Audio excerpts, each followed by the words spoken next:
Bonjour à tous et bon sabbat. C'est toujours un plaisir de se retrouver ici avec vous tous les 3 mois. Et nous espérons que durant ce week-end, nous serons tous édifiés et fortifiés dans notre compréhension du message du cri de minuit. Ce week-end, nous allons parler ce sabbat avec Manuela et moi-même du cri de minuit. Le cri de minuit, c'est un message qui est assez vaste, de différents points. Et avec Muriel dimanche, le cri de minuit, mais au niveau de la santé par rapport au vaccin. Je vous invite à faire des plans pour assister à ce séminaire du samedi au dimanche, afin que nous puissions tous être édifiés les uns les autres et repartir avec la même pensée selon la grâce de Dieu.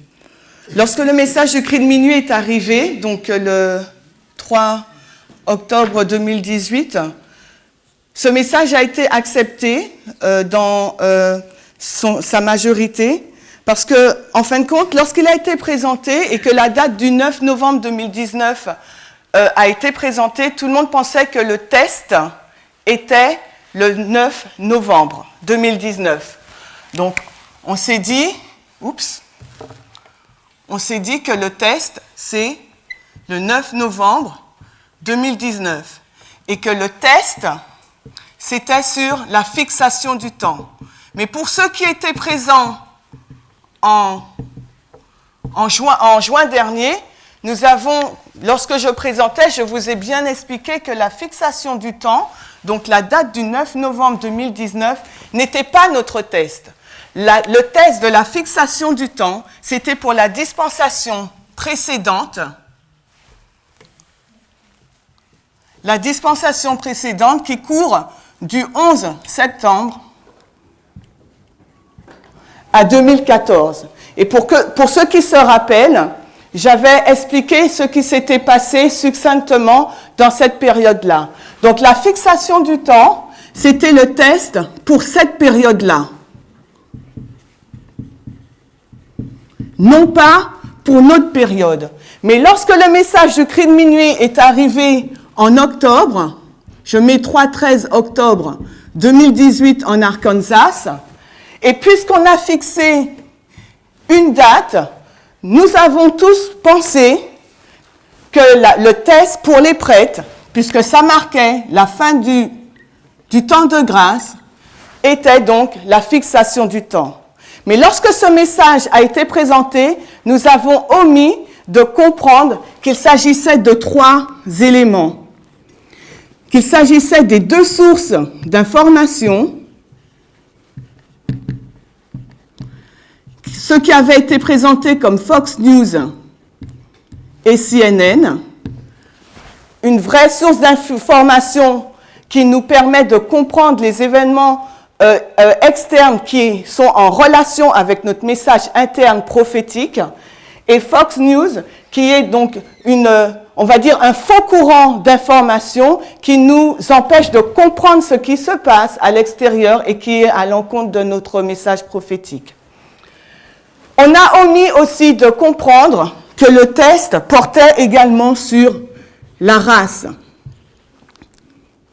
Donc, quand on dit race, mais on va en parler en plus approfondi plus tard, l'immigration, le nationalisme. D'accord ? On a omis aussi de comprendre que le test du 11 novembre 2014 portait également sur le genre. Donc, l'égalité homme-femme et le sexisme, tout ce qui s'ensuit. Donc, notre message du cri de minuit, là nous sommes dans la période du cri de minuit. Ce n'est pas mon étude de vous montrer pourquoi nous sommes dans cette période du cri de minuit, mais lorsque ce message du cri de minuit a été présenté, a été formalisé, pour reprendre les termes de notre terminologie, lorsque le message a été formalisé, nous avons tous cru que la date du 9 novembre était notre test, et c'était la fixation du temps. Mais nous avons omis de comprendre la substance même du message du cri de minuit, qui porte sur ces 3 tests, les 2 sources d'information, un vrai et un faux message, à la fois interne mais externe, sur la race, tout ce qui est immigration, nationalisme, noir-blanc, genre, et sur le genre, tout ce qui est égalité homme-femme. Et je commence par là parce que c'est très important, c'est une notion très importante à comprendre. Avant de commencer mon étude sur comment lis-tu, qui traite sur le port du pantalon, j'aurai 2 présentations, et durant ces 2 présentations, je vais vous parler donc du port du pantalon, parce que pour ceux qui nous suivent, vous êtes sentis peut-être troublés ou choqués, parce que dans ce mouvement, on ne portait que des jupes longues ou des jupes, et subitement, depuis août dernier, vous voyez certaines d'entre nous qui portent des pantalons. Pourquoi? Qu'est-ce qui s'est passé? Pourquoi cette transition de la jupe longue, d'un style conservateur, on va dire, vers un style plus libéral, port du pantalon? C'est cette étude que je vous propose de faire. Et la force du message du cri de minuit, c'est de pouvoir expliquer via la méthodologie comment on est passé d'un extrême à un autre. Alors que c'est vrai que vous pourrez me dire, mais oui, mais dans le monde ou dans l'Église, on porte déjà des pantalons. Oui, mais qui vous explique pourquoi il y a cette transition? Et ce message vous explique via la méthodologie comment on passe et vous donne les raisons. Qu'est-ce qu'il y a derrière? Et surtout, quel est le plan de Dieu? Et c'est cette étude que je vous propose de voir. Un autre point avant de commencer, qui est très important, et à chaque fois que j'ai la parole, je vous le dis, je vous l'ai déjà aussi dit en juin dernier, c'est que la ligne de réforme, ce n'est pas une ligne morale. La ligne de réforme, c'est une ligne prophétique. D'accord ? C'est une ligne prophétique sur laquelle il se trouve 5 balises principales. Et lorsque on voit 5 balises, c'est comme les mains, les doigts d'une main. Et c'est pour ça que je dis que la ligne de réforme, c'est la main de Dieu. Il y a 5 balises principales dans laquelle, lorsque vous voyez votre doigt d'une main, il y a 4 dispensations. 1, 2, 3, 4. C'est simple. 4 dispensations. Une dispensation, une deuxième, une troisième, une quatrième dispensation. Mais qui forment qu'une seule ligne de réforme. Ça veut dire que, et c'est là que Dieu, il est vraiment, la parole de Dieu, elle est magnifique, parce que on peut lire la ligne de réforme soit en progression, soit en dispensation. D'où le titre de mon étude, Comment lisons-nous? Mais on va en revenir. Je reviens sur le point, la ligne de réforme n'est pas morale, mais prophétique. Lorsque Dieu introduit donc un message dans une dispensation, nous sommes donc dans la génération des 144 000, la 4e génération, d'accord, les enfants, nos pères c'était la première dispensation, les millérites, donc l'alpha de l'adventisme. Nous sommes dans l'oméga de l'adventisme, d'accord? Donc là, c'est nos pères, et nous sommes les enfants. Donc c'est la première génération, et nous sommes la 4e génération, la fin, d'accord? Donc pourquoi nous disons que la ligne, elle est prophétique? Parce que la définition de l'évangile éternel, c'est l'introduction d'un message prophétique de test, qui nous teste, vous et moi, pour manifester ou produire, puis puis manifester 2 catégories d'adorateurs. Donc cette ligne de réforme va générer, donc elle est prophétique. Oui? Oui. La ligne de réforme, elle est prophétique et non pas morale. c'est un message, donc prophétique parce que c'est un message, d'accord? C'est un message prophétique qui est introduit, qu'on appelle l'évangile éternel.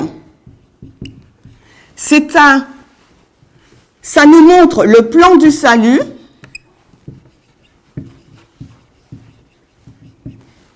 Comment Dieu veut nous sauver à travers des événements prophétiques, d'accord, pour nous réveiller.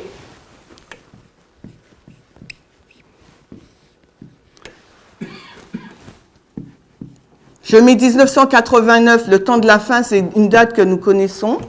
Nous savons que ce moment-là que Dieu, il rassemble son Église, il la réveille en introduisant un message prophétique, Daniel 11, 40 à 45.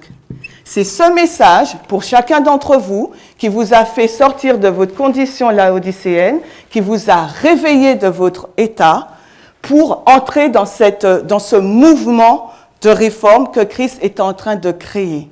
Donc, c'est pour ça que nous disons que la ligne prophétique n'est pas morale, mais c'est un message prophétique qui nous change et qui nous montre le plan du salut de Dieu pour nous sauver. Parce que la ligne prophétique commence par le temps de la fin et se termine par la seconde venue de Christ. Donc, durant toutes ces balises, je n'en ai mis que 5, les 5 principales. C'est les différentes étapes par lesquelles Dieu veut nous faire cheminer pour arriver à la seconde venue. Donc, et pour nous faire arriver à la seconde venue, il n'a pas introduit un message moral.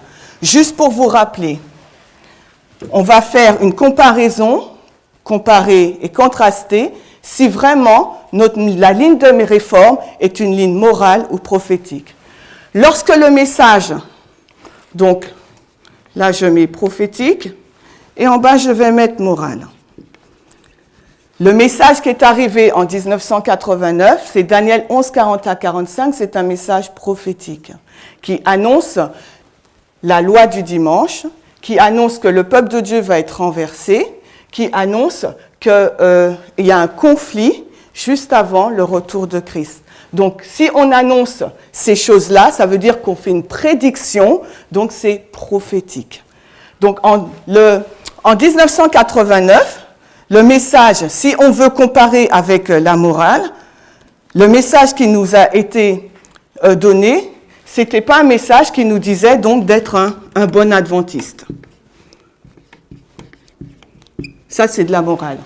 Parce que là, déjà, avant 1989, nous nous efforcions par nos œuvres à être un bon adventiste. Mais est-ce qu'on était satisfait de notre état de chrétien? Non. On était toujours mort aux yeux de Dieu. Donc, c'est un message prophétique qui nous a permis de nous réveiller. Ensuite, le 11 septembre, s'il faut comparer encore sur la ligne, ce n'est pas un message qui nous a dit, donc pour être un bon adventiste, il faut prier 4 fois par jour et jeûner 2 fois par semaine.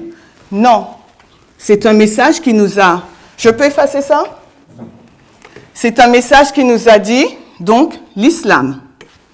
Le rôle de l'islam dans la prophétie biblique, qui nous a dit que l'histoire des Millérites se répète dans notre histoire.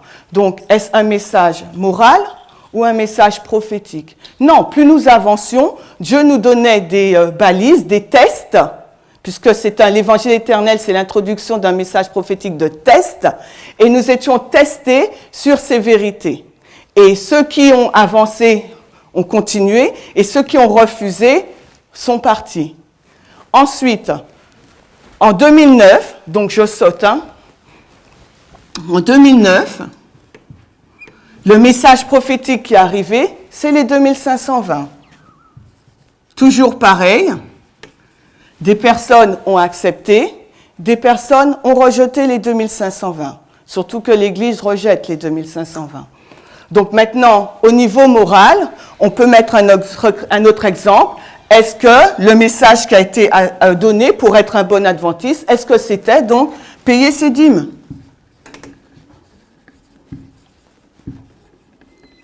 Pourquoi je prends ces exemples moraux? Parce que c'est ceux qui, nous pensons, font de nous un bon chrétien, un bon adventiste. Donc c'est pour vous faire comprendre que la ligne, elle est prophétique, elle n'est pas morale. Ce n'est pas les œuvres. Ensuite, en 2012, il y a eu donc un autre message qui nous disait la fixation du temps. Est-ce qu'on va croire que maintenant, on est en mesure de fixer le temps ou pas? Il y a des personnes qui ont accepté ce message, il y a d'autres personnes qui ont refusé ce message et qui ne sont plus avec nous. Si on le compare avec la moralité, est-ce que c'est un message moral en 2012 qui est arrivé en nous disant qu'il faut être gentil, avoir un bon caractère?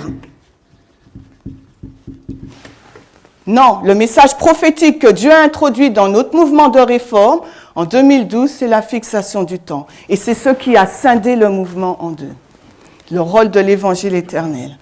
Et ce message prophétique de temps, et tous ces messages nous permettent de comprendre le message du cri de minuit, a bâti le message du cri de minuit via la méthodologie et les messages prononcés.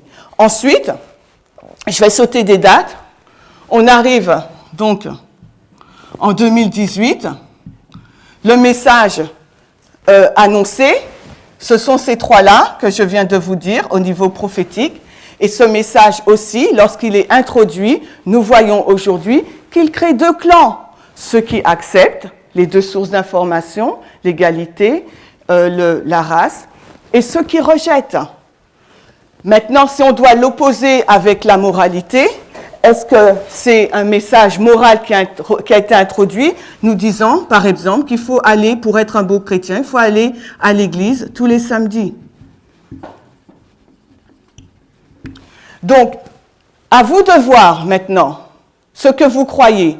Mais ce que nous enseignons dans ce mouvement, et ce qu'on vous a toujours enseigné ici, chez LGC, la voie du mouvement, c'est que la ligne prophétique, la ligne de réforme, c'est une ligne prophétique et non pas une ligne morale. Lorsqu'on aborde une histoire, quelle qu'elle soit, l'histoire que nous allons prendre dans la Bible, nous n'allons pas la prendre à un niveau moral. Par exemple, est-ce que Vasti est une bonne épouse ou pas? Est-ce qu'elle a eu raison ou pas de refuser de rejeter le commandement de son mari de venir se présenter devant les rois du monde, ou on va prendre cette histoire-là au niveau prophétique. Donc nous, dans ce mouvement, on prend l'histoire de Vasti et d'Esther à un niveau prophétique et non pas moral. Et ce, pour toutes les histoires de la Bible. Parce que nous comprenons que l'évangile éternel, c'est la prophétie, mais c'est également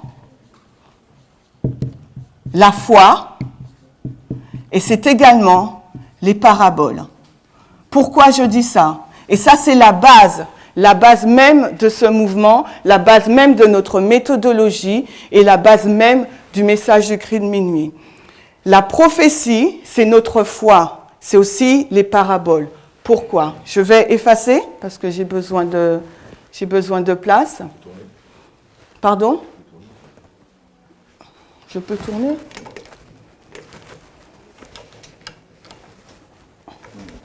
Je ne peux pas tourner. Donc, ou bien, je vais essayer de le mettre là.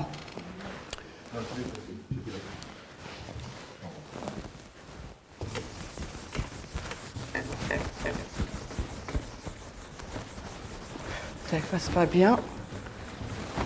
Notre message, ligne sur ligne, est basé sur Ésaïe 28, le verset 10, 13. Mais également sur Ésaïe 46, le verset 10. Prenons Ésaïe 46, le verset 10.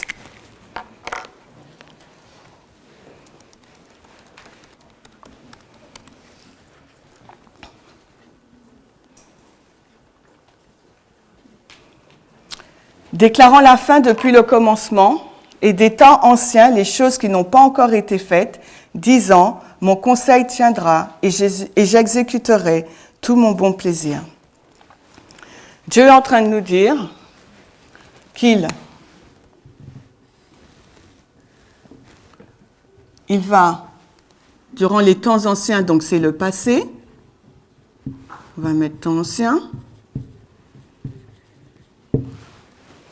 ou bien c'est l'alpha, le début, et là il nous dit le futur, les choses qui n'ont pas encore été faites.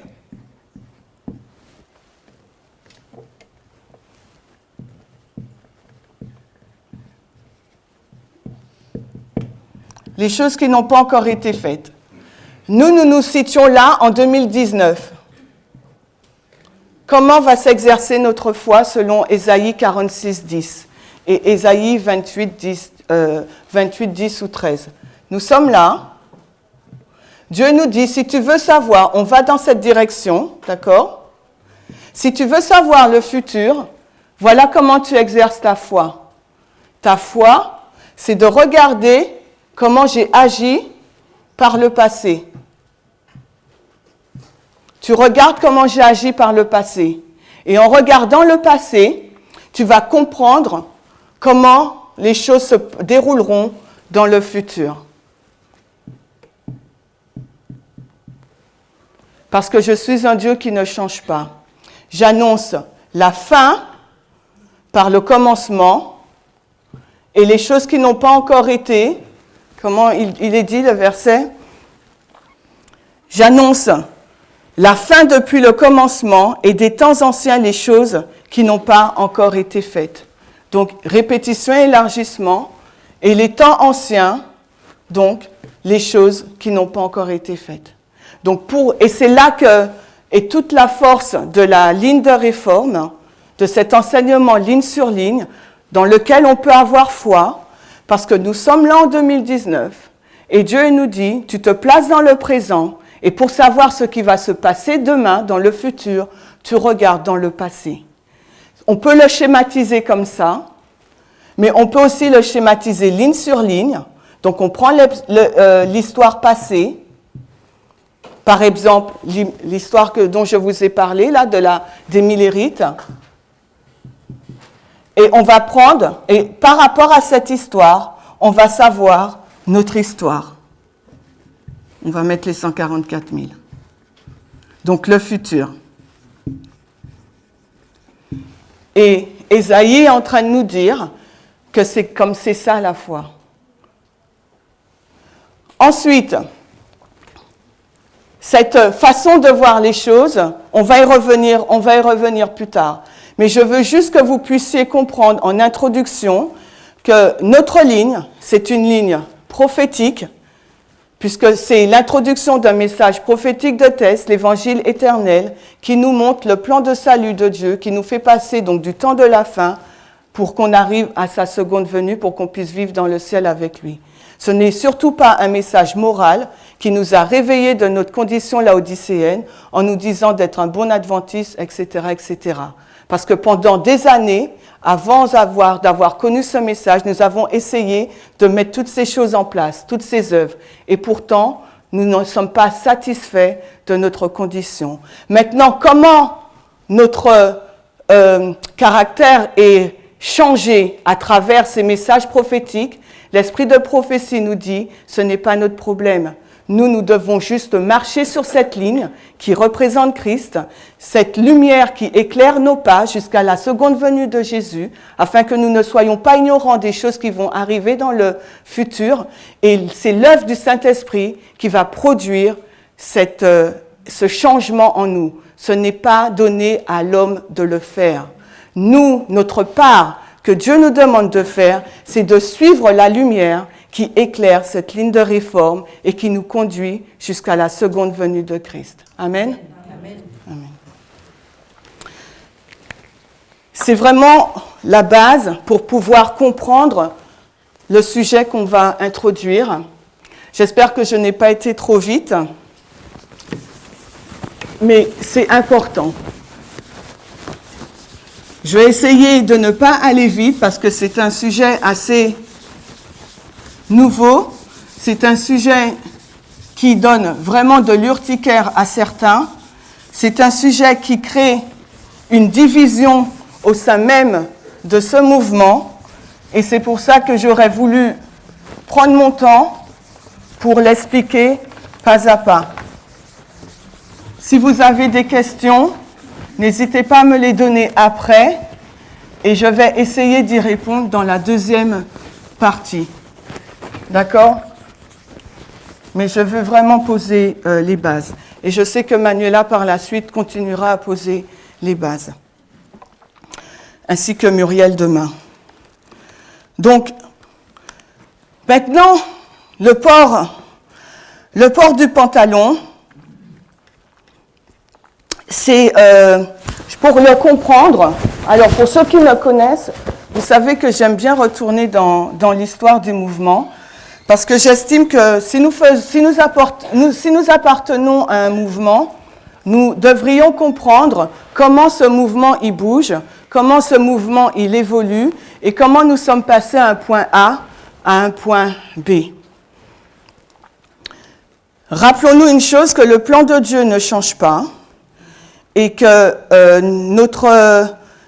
quand on lit quelque chose, l'esprit de prophétie ou un verset biblique, il nous faut comprendre quel est le principe qui est derrière, qui est sous-jacent. Donc, je vais remonter en 2008.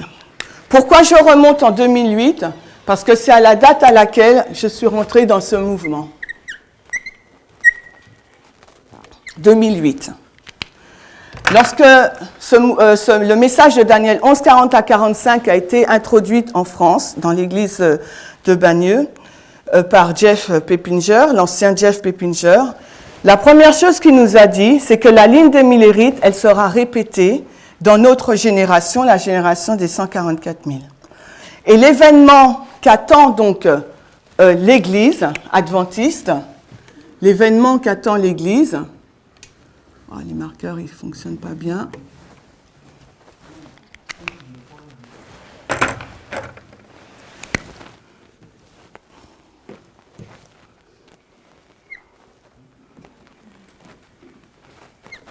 Pas terrible ma ligne. L'événement qu'attend ce mouvement, donc, c'est la loi du dimanche. Quand il est venu, en 2008, d'accord, donc, l'ancien Jeff Peppinger, quand il est venu en 2008 en France, il nous a donc présenté donc, le temps de la fin, 1989, d'accord, et Daniel 11, versets 40 à 45. Et il nous a dit que la loi du dimanche, ça serait le verset 41 de Daniel 11. Donc il nous a dit, soyez prêts, car bientôt la loi du dimanche arrive. Nous étions donc en 2008. Et ensuite, il nous disait qu'après la loi du dimanche, il y aurait donc le grand cri. Mais avant le grand cri, ça c'est pour le monde, il y aurait le cri de minuit pour l'Église. Basé selon le verset de Pierre, premièrement l'Église, ensuite le monde, ou bien Jérusalem, Babylone, d'accord ? Donc, voilà ce qu'on disait en 2008. Et là, bien sûr, il y avait la balise, donc il mettait la balise du 11 septembre. Quand ce message est arrivé, la majorité d'entre nous, bien sûr, il a créé une séparation, puisque c'est le but même de l'évangile éternel. Il nous réveille, mais après, soit on l'accepte, soit on le rejette. Ça crée une séparation. Et en 2008, également, le message, non seulement le message de Daniel 11:40 a été introduit, mais également le message de la réforme sanitaire avant. Et quand ce message a été introduit, nous avons été assez surpris de lire certaines citations qui nous avaient été introduites, parce que bien sûr ce message n'était pas présenté dans nos églises nominales. Et nous avions compris le plan de Dieu pour nous. On va lire la diapo numéro 2. Eric ?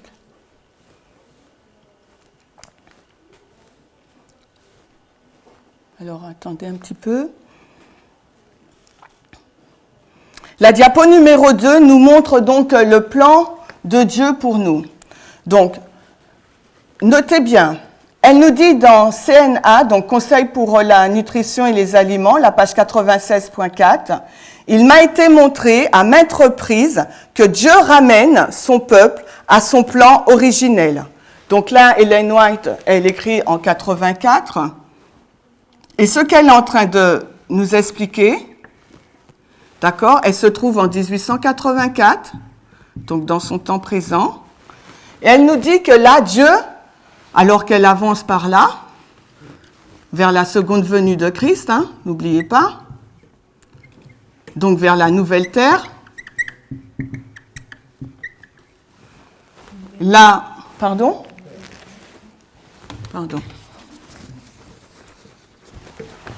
excusez-moi, vers la nouvelle terre,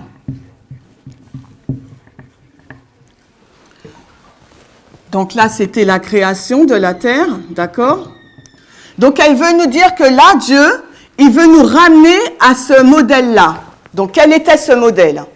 Alors qu'eux, ils avancent vers là, Dieu veut les ramener à ce modèle-là. Et ce modèle-là, c'était donc son plan originel, c'est-à-dire un régime qui ne contenait pas de viande. D'accord? Ce schéma-là ne vous rappelle-t-il pas le schéma de Ésaïe 46:10? Donc, il veut nous ramener dans ce modèle-là, sans viande, le modèle d'origine, et elle nous dit que si la viande a été écartée, si le goût n'est pas formé dans ce sens, si l'on encourage à aimer les fruits et les céréales, le résultat sera conforme au plan de Dieu, au plan que Dieu se proposait d'appliquer au commencement.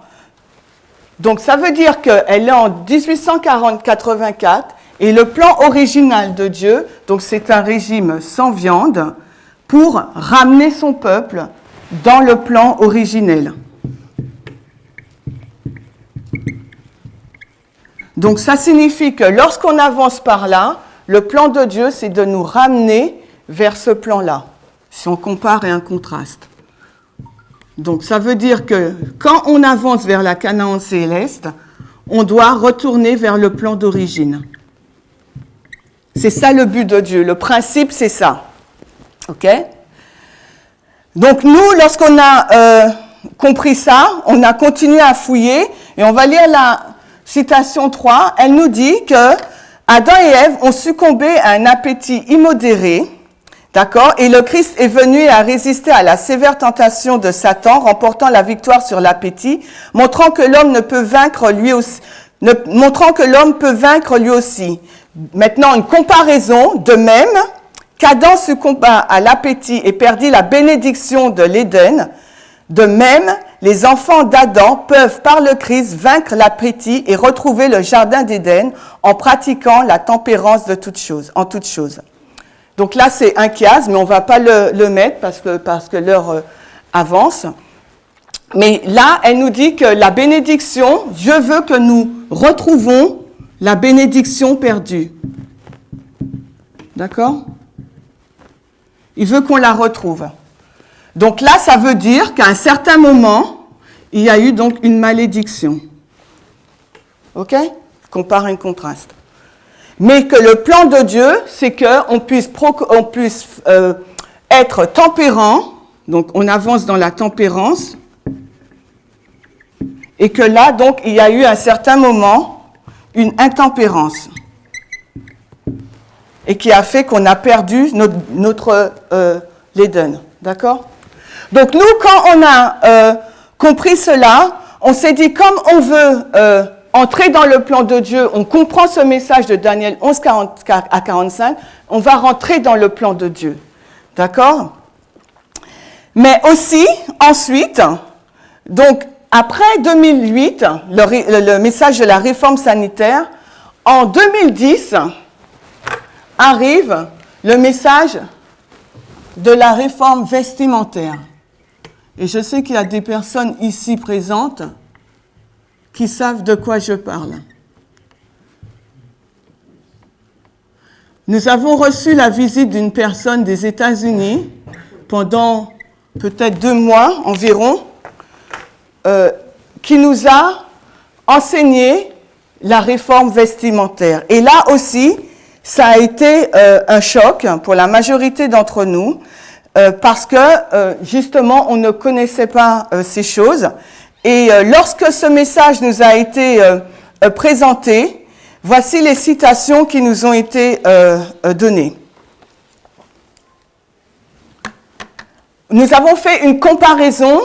Une comparaison a été faite entre Jean-Baptiste, donc le premier réformateur, celui qui ouvre la voie à Christ. Une comparaison a été faite avec lui, qui est Jean-Baptiste, le premier ange. Et on regardait à son apparence. Donc Jean-Baptiste, donc non seulement lui, il était végétalien, d'accord, mais sa tenue vestimentaire, Ellen White nous dit, était donc constituait donc une réprimande à la satisfaction des appétits et de la gloutonnerie, mais aussi, c'était un reproche permanent à l'égard des extravagances et du faste des Juifs, des prêtres juifs et du peuple en général. Donc, le texte biblique, dans Matthieu 3, le verset 4, nous décrit quel était le vêtement de Jean-Baptiste. Et il nous est dit que c'était un vêtement simple, d'accord ? Vêtement simple et modeste. Donc, le principe qu'il nous fallait comprendre, mais comme on lisait de façon littérale, on ne lisait pas de façon spirituelle, on ne connaissait pas encore l'enseignement en parabole. Nous avons pris ces citations et on a pris donc le principe, et au principe, on a ramené ces citations-là à l'époque d'Ellen White, dans les années 1865, au moment où la réforme vestimentaire a été introduite au sein de l'adventisme.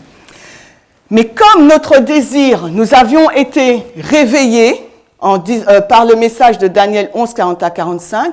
Et lorsqu'on est réveillé, on veut avancer dans ce réveil, on ne veut pas retourner en arrière. Donc toutes les vérités qui étaient introduites, nous les avons étudiées avec les outils que nous disposions et nous les avons acceptées. Nous avions compris également que cette réforme vestimentaire et alimentaire était aussi un moyen pour Dieu de nous départir, surtout nous les femmes, de notre mondanité, au niveau aussi maquillage, au niveau aussi bijoux pour certaines, etc. Donc c'était pour nous détacher aussi du monde. Donc c'est pour ça aussi qu'on a accepté cette réforme vestimentaire et que nous l'avons aimée. Il faut le dire, nous l'avons aimée. Nous avons aimé pour certaines nous habiller de cette façon, parce que aussi c'était une façon aussi de montrer notre différence. Et on aimait afficher notre différence par rapport aux autres. Mais comme je vous ai dit, le problème c'est que nous n'avons pas lu correctement. Cette révélation sur comment on lit de façon dispensationelle n'est arrivée que maintenant, entre octobre 2018 et cet été 2019. Donc nous prenions les lectures d'une façon ligne sur ligne. Donc ça s'est passé comme ça pour Jean-Baptiste, d'accord ? La ligne de Christ. Donc pour nous, ligne sur ligne, pareil, on doit adopter la même chose. Ok ? On faisait une lecture ligne sur ligne, répétition, élargissement. Alors qu'on aurait dû faire une lecture progressive, puisque les citations, si on avait compris la structure de la citation, nous montrait que Dieu voulait nous enlever cette malédiction pour nous emmener vers une bénédiction retrouvée. On aurait dû prendre le principe qui est derrière donc la citation et non pas faire une application ligne sur ligne.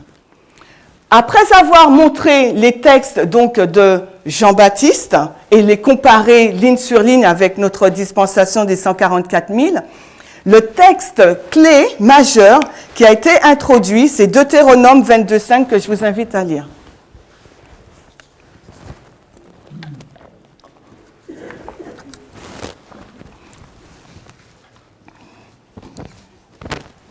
Nous sommes toujours en 2010.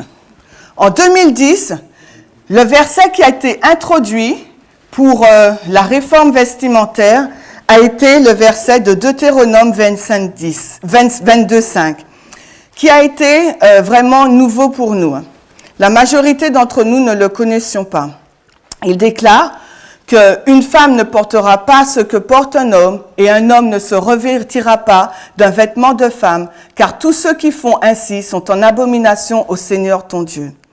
Nous avons donc interprété ce verset de la même façon que le comprenaient les adventistes, ou le comprennent encore les adventistes conservateurs, sans utiliser les règles de l'enseignement en parabole qui nous est arrivé qu'il y a quelques années.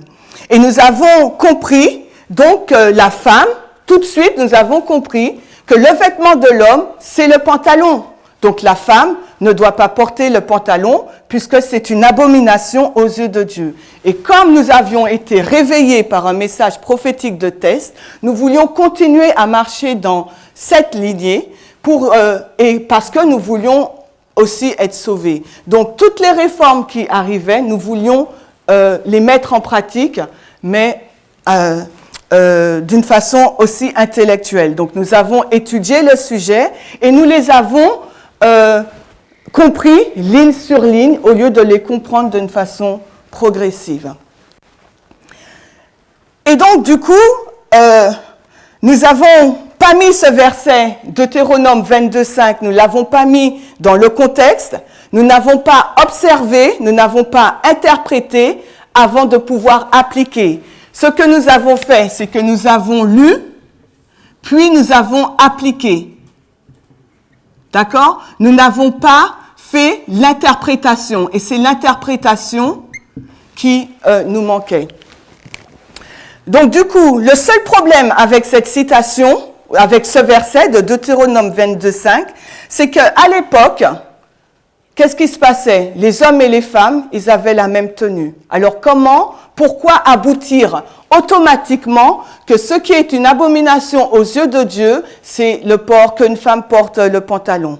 C'est que nous étions déjà conditionnés par notre mode sociétal et aussi par nos théories donc conservatrices. Et ça, il ne faut pas que nous ayons peur de le dire, de reconnaître nos erreurs. La diapo numéro 6 nous dit, excusez-nous, en bleu on ne voit pas bien, le juif du 1er siècle, donc ça c'est pris sur Internet dans le contexte de la Palestine. Donc quand on place le texte dans son contexte, on comprend, les historiens nous disent que les juifs du 1er siècle portaient toujours la tunique et le manteau ou la robe. C'étaient les deux pièces indispensables de son costume. Les vêtements des femmes ressemblaient à ceux des hommes. Elles portaient aussi la tunique et la robe, mais la robe beaucoup plus large. D'accord? Donc, qu'est-ce qui différenciait les deux robes? La robe de l'homme et la robe de la femme, alors, puisque les deux portaient une robe. Pardon? Il y avait donc les franges, et ça, on le trouve dans Nombre 15, 37 à 40. Il y avait cette frange bleue qui rappelait les commandements de Dieu. Donc, nous avons lu ces versets Deutéronome 25, 22, 5, et nous avons conclu, hors contexte, d'accord? Hors contexte, et nous avons conclu qu'il s'agissait du pantalon, qui était une abomination, d'accord? Alors que c'était faux, puisque les deux portaient le même vêtement, la robe et la tunique. On aurait dû continuer la lecture du texte, parce que Nombre, oui, je vais te dire ça, c'est Nombre 15, 37 à 40. Nombre 15, 37 à 40, qui nous montre que le vêtement de l'homme portait une frange. Et si nous avions lu un peu plus bas, on serait tombé dans Deutéronome 22, 11, où là aussi il y a un autre commandement. Peut-être qu'on ne l'aurait pas vu, ou peut-être qu'on l'aurait interprété différemment, je ne sais pas. Mais il nous dit, on ne doit pas se vêtir d'un vêtement mélangé de deux matières. Et pourtant, quand on regarde à nos jours, on ne porte pas qu'un vêtement de 100% coton ou 100% lin ou 100% laine. Nos vêtements sont mélangés, des fois de 3 textiles différents. Pourtant, on peut dire qu'on est à l'encontre de ce que dit le Seigneur, si on lit ce verset-là. D'accord? Mais nous n'avons pas été dans ce verset. Nous sommes restés que dans Deutéronome 22:5, le pantalon. OK? Donc maintenant, pourquoi Moïse avertit-il que c'est une abomination aux yeux de Dieu si une femme porte le même vêtement d'un homme? Et vice-versa. On va lire la diapo 7. Il nous est dit, rappelez-vous, nous on a lu Deutéronome 22:5, on a lu, on a appliqué, on n'est pas passé par la phase de l'interprétation, le fait de mettre la citation dans son contexte. Il nous faut tenir compte du temps et des circonstances. C'est tiré dans l'Esprit de prophétie, The Voice of the Spirit 106.1. Il nous faut donc, pour parvenir à une interprétation correcte, de tenir compte du temps et des circonstances qui ont entouré une certaine déclaration. Donc, l'Esprit de prophétie nous dit déjà comment étudier.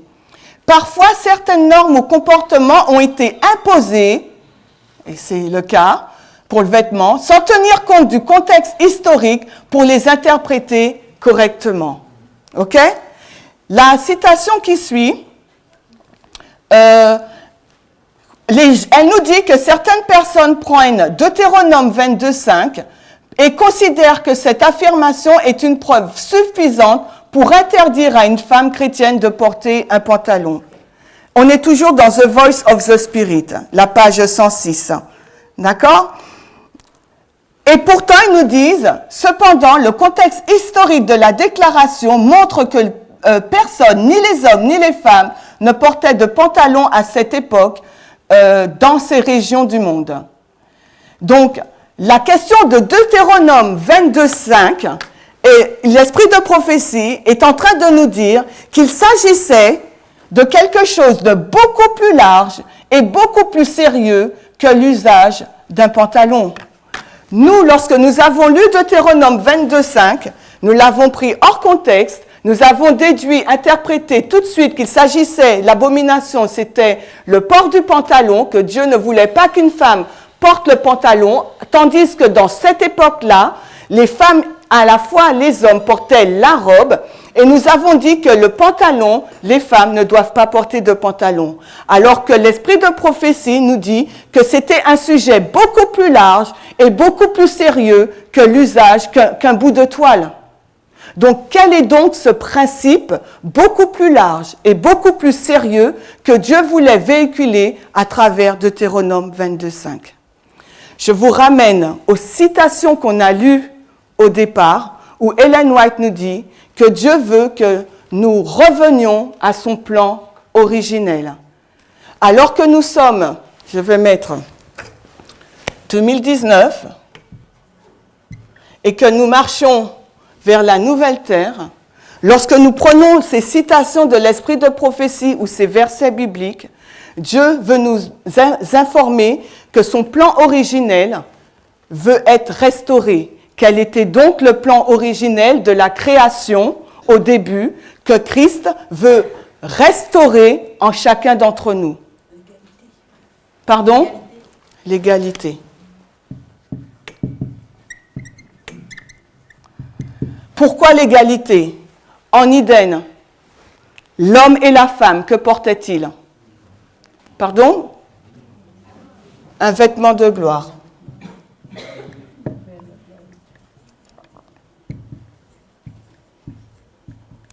Est-ce qu'il y avait une séparation de vêtements? Les deux portaient le même vêtement. Si on marche vers la nouvelle terre, ce que Dieu veut restaurer en nous, avant d'y arriver, c'est ce sujet de l'égalité. Donc derrière les citations qu'on prend, et derrière la réforme vestimentaire et Deutéronome 22:5, le principe de base, non seulement c'est la simplicité, la modestie, mais c'est la restauration, l'égalité. À travers le pantalon, à travers le port du pantalon, Dieu veut nous montrer que là où il veut que nous marchions maintenant en tant que peuple de Dieu, qui approche de sa seconde venue et qui va bientôt faire une œuvre au niveau du monde, que nous devons être reformatés, enlever nos idées préconçues conservatrices pour revenir à l'image morale de Dieu, son véritable caractère. Quand il a créé l'homme et la femme, il n'y avait pas de distinction. La femme, autant que l'homme, était égale à l'homme, tant au niveau du vêtement qu'au niveau de ses fonctions. Mais comme le péché a été introduit, il y a eu une malédiction, une prophétie.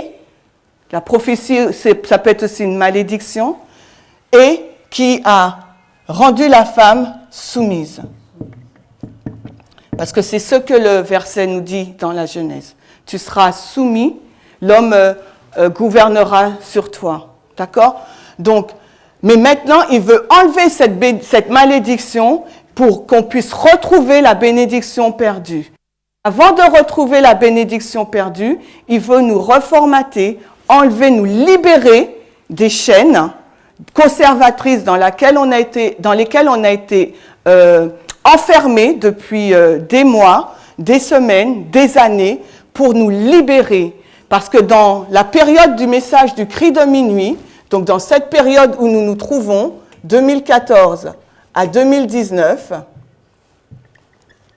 cette période du cri de minuit, le message du cri de minuit sert à briser les liens, les chaînes, Ellen White nous dit.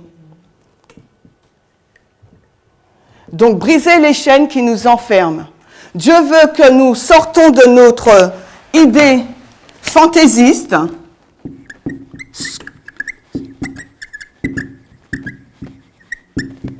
pour arriver vers la véritable image de Dieu. Et durant cette période-là, il brise ces idées fantaisistes, ces idées fanatiques, ces idées spirites, pour nous faire vraiment arriver dans son plan et son véritable caractère.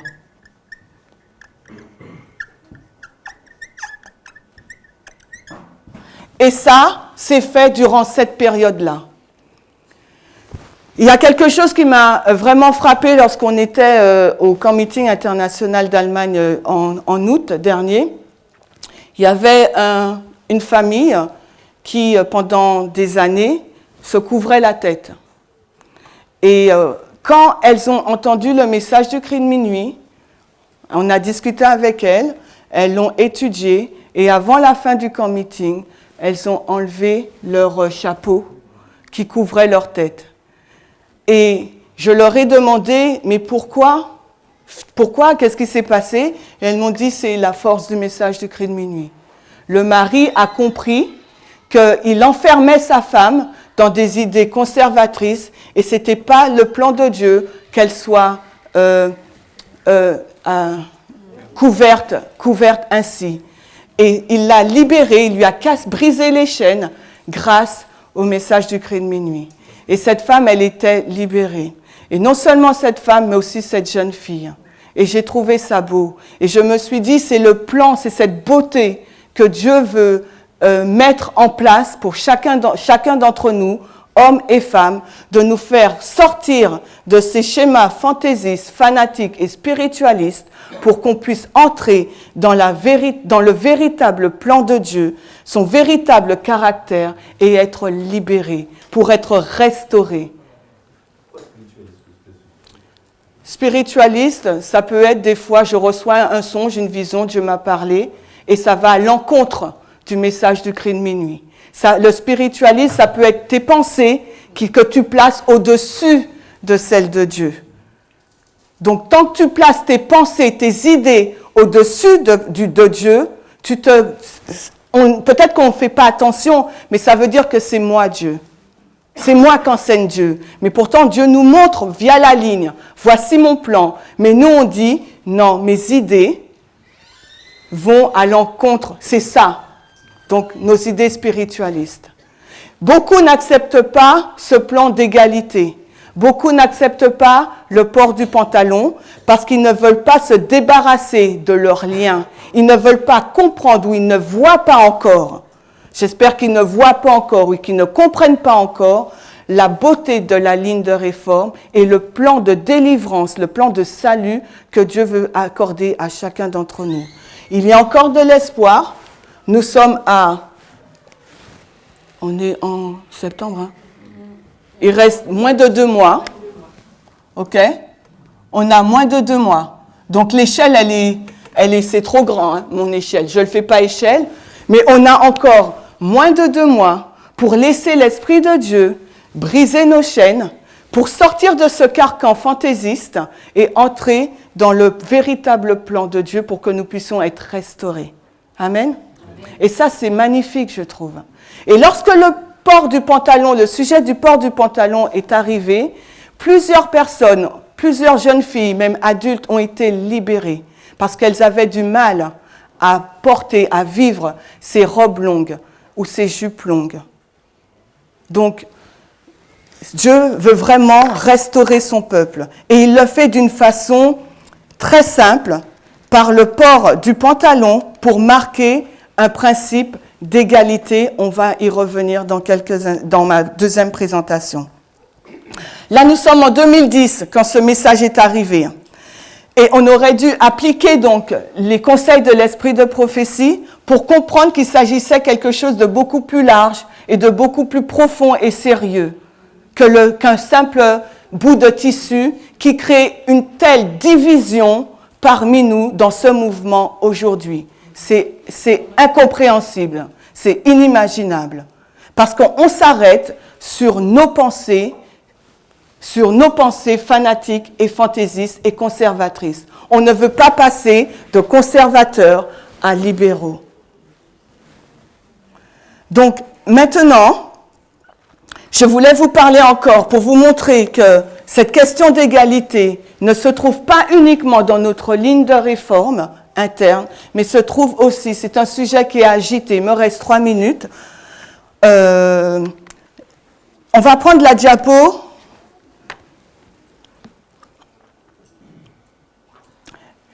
En 2014, donc au moment où le cri de minuit commence à enfler comme un grand cri, donc ce n'est pas mon étude, je ne peux pas vous montrer pourquoi je dis ça, mais à partir de 2014, en France, une loi est votée, c'est la loi du 4 août 2014,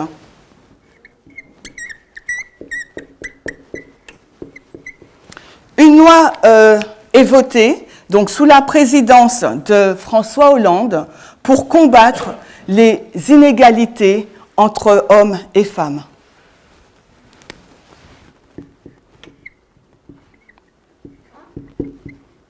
Donc c'est une loi contre les inégalités de tout genre entre les hommes et les femmes. Et ça, cette loi vise à protéger donc les femmes de toutes ces inégalités, que ce soit au niveau social, juridique, politique, professionnel. D'accord ? Donc cette loi, elle, comme je vous ai dit, elle couvre tous les aspects et elle a été adoptée au Parlement, donc elle a été promulguée le 4 août 2014. Donc quand vous regardez, notre cri de minuit commence en 2014. Donc au niveau externe, vous savez, pour ceux qui suivent le message, vous savez que depuis l'arrivée du cri de minuit, notre message, il est à la fois interne et externe. Vous le savez ça? Oui? Et vous savez que maintenant, on va relier les balises entre elles. D'accord? Pour qu'on puisse avoir une histoire. D'accord? On relie les balises entre elles. Donc, ce que je suis en train de vous montrer, c'est qu'alors que le message du cri de minuit, on l'avait mis tout à l'heure au début, concerne donc les deux sources d'information. Deux sources d'information, on avait dit. Ensuite, on avait dit le problème de race et le problème de genre. Donc, le problème de genre va dans l'égalité. Donc, au niveau externe, on est en train de voir que le monde aussi, en 2014, bon, je efface ça, traite de l'égalité. Donc, on peut relier le sujet de l'égalité durant la période du cri de minuit. Donc, ça veut dire que comme le message interne et externe marchent de pair, ça veut dire que ce qui touche le monde externe va nous toucher aussi. Donc, le monde, en 2014, a été agité par le sujet de l'égalité. Mais nous, ce sujet, même si on ne l'avait pas compris, a été prêché en 2018. D'accord ? On va en revenir lors de ma deuxième étude. Ouais. Juste pour vous montrer un concept, les événements extérieurs se retrouvent, les événements extérieurs qui vont tester le monde se retrouvent également dans la ligne intérieure pour nous tester. Dieu ne change pas. Donc, ce qui testera le monde, les deux sources d'information, un vrai message et un faux message, on a dit Fox News et CNN, la race, tout ce qui est nationalisme, noir-blanc, va être testé, le genre, homme-femme, le monde, mais à la fois nous, en interne, notre mouvement religieux, on va être testé par les mêmes messages. Et ce qui signifie qu'en 2019, à la fois les prêtres auront donc leurs portes fermées, mais également les Nétiniens. La question qu'on va essayer de se poser et de répondre tout à l'heure, c'est pourquoi notre message est à la fois interne et externe, et pourquoi des questions morales viennent nous tester, deviennent un test à la fois pour les Nétiniens et pour les prêtres. Et continuer à entrer dans le message donc de l'égalité. Il y a beaucoup à voir. J'espère qu'on pourra voir une grande partie de cela. Mais il ne me reste plus de temps. On va résumer ce qu'on a vu aujourd'hui dans cette première session. Premièrement, nous avons rappelé que notre ligne, elle est prophétique. C'est un message prophétique que Dieu introduit dans notre ligne de réforme qui nous teste en 3 étapes et qui sépare. Nous avons comparé sur les différentes balises, les messages prophétiques de test que Jésus a introduits dans notre ligne de réforme pour nous restaurer et pour nous sauver. On l'a mis en comparaison avec un message moral et nous sommes parvenus à la compréhension, j'espère tous, où au moins on a vu qu'effectivement Dieu n'introduisait pas des messages moraux, le fait d'être un bon adventiste, le fait de payer ses dîmes, d'aller à l'église tous les sabbats. C'était pas ces messages-là qui nous avaient réveillés et qui nous testaient, mais c'était des messages prophétiques sur les 2520, le rôle de l'islam, la fixation du temps. Et ce sont ces messages qui créent 2 groupes au sein même de ce mouvement. Nous avons vu également comment le message de la réforme sanitaire et vestimentaire est arrivé en France. En 2008, l'ancien Jeff Peppinger est venu en France et nous a introduit Daniel 11, 40 à 45. Tout de suite après, le message de la réforme alimentaire a été introduit. Et on a compris que ce schéma que Dieu veut faire, il veut nous ramener au plan originel. C'est le même schéma qui est illustré dans Ésaïe 46, verset 10. Et c'est là que doit exprimer notre foi en regardant vers le passé, comprendre le principe et avancer. Nous avons vu également qu'après la réforme sanitaire, en 2010, la réforme vestimentaire est arrivée. Et comment nous avons mal interprété les citations de l'esprit de prophétie, mais également le verset biblique Deutéronome 22.5, nous l'avons mis hors contexte et nous avons déduit systématiquement qu'il s'agissait, l'abomination dont Dieu faisait référence, c'était le port du pantalon, alors que si on l'avait mis dans le contexte, nous aurions compris que à cette époque, les hommes comme les femmes portaient le même vêtement, une robe et un manteau. Ensuite, nous avons vu que le test du message du cri de minuit porte non pas sur la fixation du temps, mais sur ces 3 tests, les 2 sources d'information, un vrai et un faux message, sur la race, homme-femme ou le nationalisme, sur le genre, l'égalité, le sexisme.